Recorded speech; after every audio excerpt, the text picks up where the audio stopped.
Hi gang, and welcome to Dr. Fitzgerald's Grammar Nuts and Bolts, issue number 3, Pronoun Agreement Errors and Pronoun Reference Errors. These are two of the most common grammar errors that students make as beginning college writers. We'll tackle them one at a time. But first, two key terms, pronoun and antecedent. A pronoun is a word that takes the place of a noun, or technically another pronoun. Antecedent, that is the noun that the pronoun replaces. So if you're a noun and a pronoun comes along and takes your place, you are the antecedent. So in the sentences, I just heard from my cousin Bob, he is getting married soon. He is a pronoun. Who is the antecedent? My cousin Bob. If I didn't use a pronoun here, I'd be saying, I just heard from my cousin Bob is getting married soon. It sounds repetitive, and that's why we like to replace antecedents with pronouns. Okay, so before we move on, let's make sure we are clear on these two key terms. Are we? Pronoun is a word that takes the place of a noun, and the antecedent is that noun that a pronoun replaces. Have we got it? Okay, so let's move from two key terms to two key points. When a pronoun replaces a noun, the antecedent, the pronoun must agree with the antecedent regarding number. That is, if one of them is singular, they both should be singular. If one of them's plural, they both should be plural. If it doesn't agree, you have what is called a pronoun agreement error. Second, it must be absolutely clear what the pronoun is replacing. Who is the pronoun referring to? What is the antecedent? If it's not absolutely clear, you have what is called a pronoun reference error. Okay, so let's focus on pronoun agreement errors first. A pronoun agreement error occurs when a pronoun and its antecedent don't agree, usually in number, that is, one is singular and the other's plural. Look at this. When a person crosses the street, they should look both ways. Do you see the problem? A person can't be a they. Person is singular, they is plural. How do we fix this? Well, we could say when a person crosses the street, he or she should look both ways. A person is singular, he or she are both singular. You can make the antecedent plural. When people cross the street, they should look both ways. Or you can rewrite the sentence taking the pronoun out. A person crossing the street should look both ways.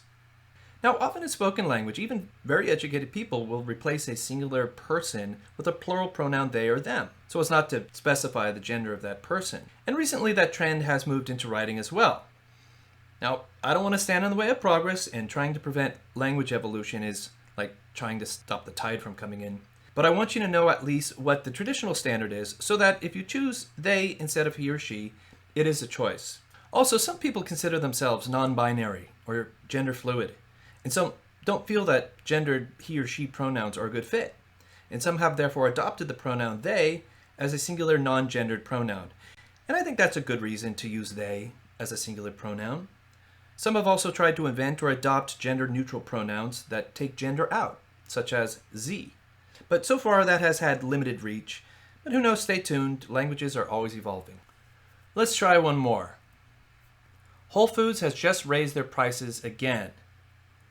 Is Whole Foods an it or a they? If it's an it, we can't say their prices again.